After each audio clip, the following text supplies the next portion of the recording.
In this lesson, we are going to review the electric vehicle example model. You will learn about the vehicle powertrain model, the powertrain control module or PCM, and mechanical load models. You will also learn about the modeling approach for the charging station, which accounts for the needs of grid-to-vehicle and vehicle-to-grid operation modes. Both the charger and the EV are implemented using detailed power electronics models. First, let's navigate to the electric vehicle example using the Typhoon HIL Example Explorer.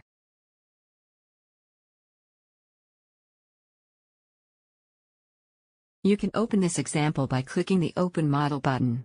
For this demonstration we are going to use a Typhoon HIL 404 device. The model consists of three parts: a grid and a residential load, a charging station, and an electric vehicle. The most interesting part is the electric vehicle subsystem. Let's see what's inside this subsystem. On the left side you can see the vehicle's battery, modeled here as a lithium-ion battery. From the Battery Properties window, you can define properties of the battery and also view the battery's discharge characteristics. This electric vehicle model also includes a 2-level 3-phase inverter, an LC filter, and an induction machine. The 3-phase inverter is controlled using the internal modulator control type. For the induction machine, you can see that electrical and mechanical properties are defined on the component mask. The control algorithm used to drive this induction machine is field-oriented control. You can see how this control algorithm is implemented by looking under the mask of the control subsystem.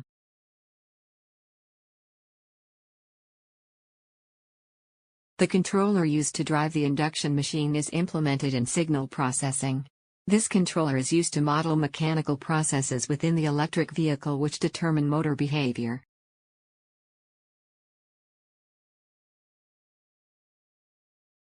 The input to the motor controller is the machine torque, which is output from the induction motor component. The output of the controller is the reference speed for the induction machine. As you can see in this example, the signal processing library can be used to implement multi-physics models. You can find more information about this mechanical model in the application note linked in the Materials tab. In the charging station subsystem, you can see that charging station behavior is modeled using the battery inverter microgrid component. Unlike the EV powertrain model, which was built from scratch, the battery inverter component comes as a ready-to-use component from the microgrid library. Looking inside the battery inverter component, you can see that the power stage comprises a detailed power electronics model and the controller includes grid forming and grid following modes. The power stage includes a DC link, a 3-phase inverter, and an LC filter. Various voltage and current measurement components are placed at key locations throughout this subsystem. A controller used to drive the inverter model is also included in the battery inverter component. The DC side of the battery inverter is connected to the battery in the electric vehicle subsystem. Parameters for the battery inverter component are set on the component's mask.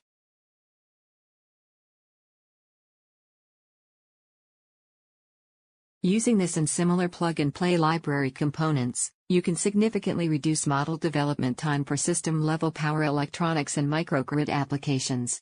In the HIL for Microgrids course you will learn how to quickly build microgrid models using libraries of high-fidelity DER models. The last subsystem in this example is used to model the grid and a residential load. In the grid and residential load subsystem, you can see a 3-phase voltage source, a grid impedance, a contactor, and a residential load. The nominal power of this residential load is 20 kVA with power factor of 0.95 lagging. Now, let's compile and load this model. In this example, you will see the electric vehicle model used to simulate a driving mode where the induction machine behaves as a motor, a regenerative braking mode where the induction machine behaves as a generator, an EV charging mode where the charging station is charging the vehicle battery, a vehicle-to-grid mode where the vehicle battery provides support to the grid, and an uninterruptible power supply mode where the vehicle battery supplies power to the residential load. Now let's run the simulation on our HIL device. Open the dashboard and start the electric vehicle by clicking the Start-Stop button. You can see from the indicator LED that the electric vehicle is now on. Let's simulate accelerating by moving the speed reference slider to 70%. You can also see that a slider is included to simulating braking.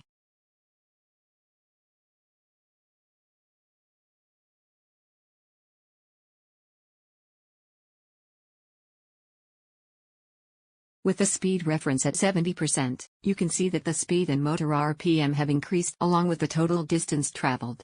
The bar graph at the bottom shows the battery state of charge. On the right side of the dashboard, you can see electrical torque, electrical power, and average consumption. In the power torque graphs subpanel, you can observe the electrical torque and active mechanical power operating points. Now let's move on to the second operating mode, regenerative braking. In the case of regenerative braking, the kinetic energy of the electric vehicle is used to charge the battery. You can see that with the new speed reference, the Typhoon Regen LED is on, indicating that regenerative braking is active. You can also see that the battery is charging. Before turning off the EV, use the braking slider to set the speed to 0. Let's set the braking to 100%.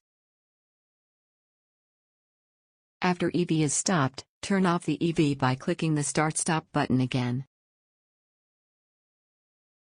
The next operating mode is charging mode, where the battery is being charged through the charging station.